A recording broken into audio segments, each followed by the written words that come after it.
નમસ્કાર, આપ જોઈ રહ્યા છો સંદેશ ન્યૂઝ. આપની સાથે હું ભાવિની. મહત્વના સમાચારથી શરૂઆત કરીએ તો રાજકોટની તિરંગા યાત્રામાં રાજકીય રંગ ફીકો જોવા મળ્યો. આરએમસીની તિરંગા યાત્રામાં નેતાની પાંખી હાજરી દેખાઈ. મંત્રીઓની ગેરહાજરીથી નેતાગીરી સામે સવાલ ઉભા થયા છે. સ્ટેજ પર નેતાઓ કરતા અધિકારીઓનો દબદબો દેખાયો. સ્થાનિક નેતાઓ સિવાય કોઈ મંત્રી કે પછી નેતા જોવા ન મળ્યા. પ્રભારી મંત્રી જીતુ વાઘાણીની પણ અનુપસ્થિતિ આ યાત્રામાં જોવા મળી હતી. પૂર્વ મંત્રી અરવિંદ રૈયાણી, ભાનુબેન બાબરિયા હાજર રહ્યા હતા. ગોવિંદ પટેલ તથા રાજ્યસભા પૂર્વ સાંસદ રામ મોકરિયાની હાજરી દેખાઈ તો ભાજપના પૂર્વ ઉપાધ્યક્ષ ભરત બોગરાની ગેરહાજરી જોવા મળી. આરએમસીની તિરંગા યાત્રામાં અધિકારીઓ પ્રથમ હરોળમાં બેઠા હતા.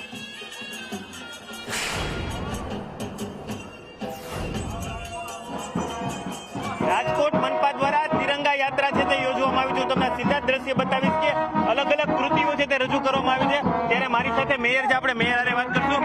નેહલભાઈ, શું કહેશો? તિરંગા યાત્રા છે, બસ ભારત માતા કી જય. દેશ પ્રેમ રાજકોટના સૌ શહેરીજનોએ બતાવ્યો છે અને તિરંગા યાત્રાનો ભવ્ય પ્રારંભ થઈ ગયો છે. કઈ પ્રકારની કૃતિઓ રજૂ કરવામાં આવી, કેવડી યાત્રા? પછી ચોક્કસ હું તમને દ્રશ્ય બતાવી રહ્યું છું કે અલગ અલગ કૃતિઓ છે તે રજૂ કરવામાં આવી છે. તમામ જે રાજકોટના ધારાસભ્ય છે તેઓ આ તિરંગા યાત્રામાં જોડાયા છે. અલગ અલગ બેન્ડ છે તેને પણ અહીં બોલાવવામાં આવી છે. પોલીસ છે તેના દ્વારા અત્યારે પરેડ છે તે કરવામાં આવી રહી છે. હું તમને સીધા દ્રશ્ય છે તે બતાવી રહ્યો છું. ત્યારે મારી સાથે એક ધારાસભ્ય છે, આપણે તેના સાથે પણ વાત કરીશું કે જે તિરંગા યાત્રા યોજવામાં આવી છે તે રાજકોટના રેસકોર્સથી લઈ આ તિરંગા યાત્રા છે તે યોજવામાં આવી છે. ચોક્કસ હું તમને સીધા દ્રશ્ય છે તે બતાવી રહ્યો છું તિરંગા યાત્રાના, કે તિરંગા યાત્રાને લઈને અત્યારે જે ચોક્કસ શું કહેશો? તિરંગા યાત્રા યોજવામાં આવી છે, ખૂબ સારો માહોલ છે, રાષ્ટ્રભક્તિનો માહોલ છે અને વિદ્યાર્થીઓ, યુવાનો, રાજકોટવાસીઓ આ યાત્રામાં જોડાના છે.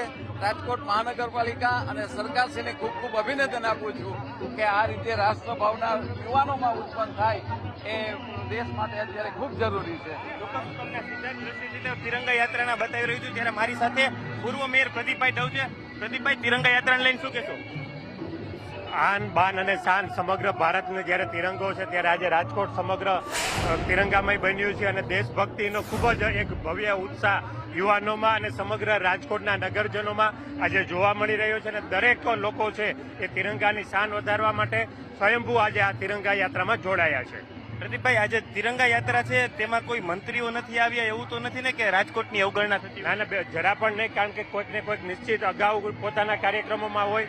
પણ તમે જોયું હશે કે તમામ ધારાસભ્યો, પૂર્વ મેયરો, પૂર્વ પ્રમુખો બધા જ લોકો છે આ યાત્રામાં જોડાણા છે. ચોક્કસ હું તમને સીધા જ દ્રશ્ય છે તે બતાવી રહ્યો છું કે જે તિરંગા યાત્રા છે યોજવામાં આવી રહી છે. ત્યારે મારી સાથે રમેશભાઈ છે, ધારાસભ્ય. રમેશભાઈ, શું કહેશો તિરંગા યાત્રાને લઈને? આજે 15મી ઓગસ્ટની આપણે સ્વાતંત્ર્ય દિવસની ઉજવણીના ભાગરૂપે રાજકોટમાં તિરંગા યાત્રા નીકળી છે અને આખું રાજકોટ જોડાઈ ગયું છે સ્વયંભૂ. અને દેશભક્તિની આજે આપણે જોઈ શકીએ છીએ હજારો વિદ્યાર્થીઓ, યુવાનો, વેપારી, ઉદ્યોગપતિ અને અમારા ભારતીય જનતા પાર્ટીના સૌ કાર્યકરો ઉત્સાહ સાથે સૌ જોડાયા છે. અને હું બધાને ખૂબ ખૂબ અભિનંદન આપું છું. આજે નરેન્દ્રભાઈ મોદી અને આપણા અમિતભાઈ શાહ જ્યારે દેશભક્તિ માટે રાતને દિવસ એક કરી રહ્યો, પણ આપણી સૌની પણ ફરજ છે કે આપણે આમાં સૌએ રાષ્ટ્ર માટે, દેશ માટે કામ કરવું જોઈએ અને જોડાવવું જોઈએ. રમેશભાઈ, આ તિરંગા યાત્રા છે તેમાં રાજ્ય કક્ષાનું કોઈ મંત્રી આવ્યું નથી, એવું નથી ને કે રાજકોટની અવગણના થતી હોય? ના, એવું કંઈ છે નહીં. આમ બધાને જુદી જુદી જવાબદારી હોવાને કારણે કોઈ નથી આવી શક્યું. ચોક્કસ મારી સાથે ધારાસભ્ય ભાનુબેન છે, આપણે તેમના સાથે પણ વાત કરીશું કે જે તિરંગા યાત્રા છે તે અત્યારે યોજવામાં આવી છે. ત્યારે ભાનુબેન, શું કહેશો તિરંગા યાત્રાને લઈને? બેન, શું કહેશો તિરંગા યાત્રાને લઈને? ચોક્કસ હું તમને સીધા દ્રશ્ય બતાવી રહ્યો છું કે તિરંગા યાત્રાને લઈને જે અત્યારે પ્રસ્થાન છે તે કરાવી દેવામાં આવ્યું છે. અલગ અલગ કૃતિઓ છે તે રજૂ કરવામાં આવી છે. ત્યારે મારી સાથે દર્શિતાબેન છે.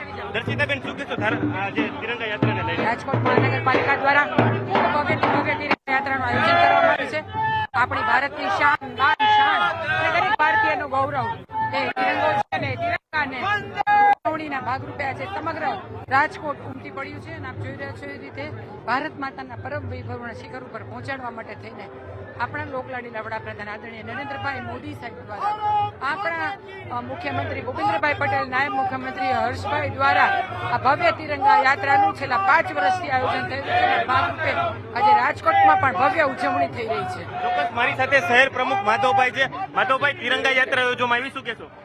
રાજકોટ ભરમાં તિરંગા પ્રત્યેની પોતાની લાગણી, પોતાની દેશભક્તિ રજૂ કરવા માટે આજે સમગ્ર રાજકોટની જનતા અહીંયા ઉમટી પડી છે અને તિરંગા યાત્રા ખૂબ સફળતાપૂર્વક અત્યારે પ્રસ્થાન કરી ચૂકી છે.